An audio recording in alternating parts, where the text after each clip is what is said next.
अस्सलाम वालेकुम फ्रेंड्स। तो एक और बार मैं आप सबको ट्रेडिंग स्कूल के यूट्यूब चैनल के ऊपर वेलकम करता हूं। तो आज हम बिटकॉइन की एनालिसिस करेंगे और साथ में मैं आपको आज एक प्रो टिप भी बताऊंगा कि आपने इंस्टीट्यूट को किस तरह ट्रैक करना है। ठीक है, और याद रहे कि इंस्टीट्यूशनल कंसेप्ट ऑफ ट्रेडिंग और एक रिटेल ट्रेडिंग में फ़र्क होता है। आप ज़ाहिर उनको बहुत डिफ़िकल्ट है, बहुत मुश्किल आप उनको अप्रोच कर सकें या उनका जो डाटा है वो आप फ्री एक्सेस कर सकें। ठीक है, और बहुत से ऐसे हेज फंड मैनेजर हैं, अगर आप उनके साथ कह लो कि डील करते हो या आप उनसे सीखते हो तो यकीनन आपको फिर ही इनसाइड इन्फॉर्मेशन मिलती है।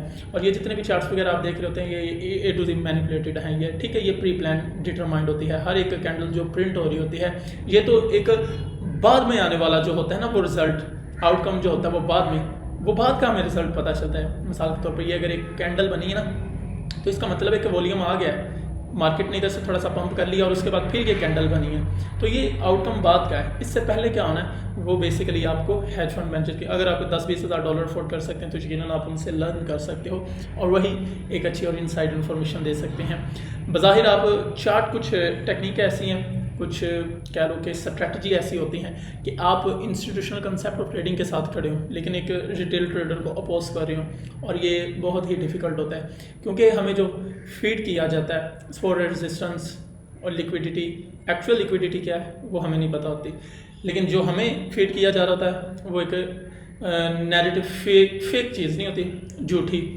वो हमें बताया जा रहा होता है, उलट चीज़ बताई जा रही होती है। जबकि हर एक्सचेंज का जो डाटा होता है वो बड़े लोगों के पास होता है, लिक्विडिटी प्रोवाइडर के पास होता है। ठीक है ना, इनका रनिंग प्रोसेस ही डिपेंड करता है। खैर ये बहुत लेंथी बातें हो जाएंगी, मैं आपको कुछ जोन बताता हूँ जो इम्पोर्टेंट है, जो आपको हेल्प करेंगे आपकी स्ट्रैटेजी में।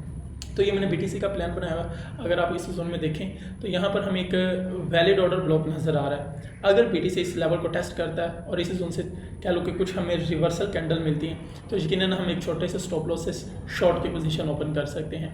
ये हमारा शॉर्ट का प्लान है। लेकिन अगर ऐसा नहीं होता, इसके अपसाइड क्लोजिंग मिलना शुरू हो जाती है, यानी कि ये लेवल टूट कर अपसाइड की तरफ क्लोजिंग देना शुरू हो जाता है, तो फिर हम एक्सपेक्ट कर सकते हैं कि जो नेक्स्ट लेवल होगा वो 121 के वाला, और उसके बाद हम एक नया ऑल टाइम हाई को भी मद्देनज़र रख सकते हैं। ठीक है, ये एक बिल्कुल शॉर्ट मैंने आपको एनालिसिस बताई अकॉर्डिंग टू टेक्निकल एनालिसिस। ठीक है, इसी तरह अगर आप फंडामेंटल एनालिसिस के ऊपर जाओगे तो आपको बहुत टाइम लग जाएगा।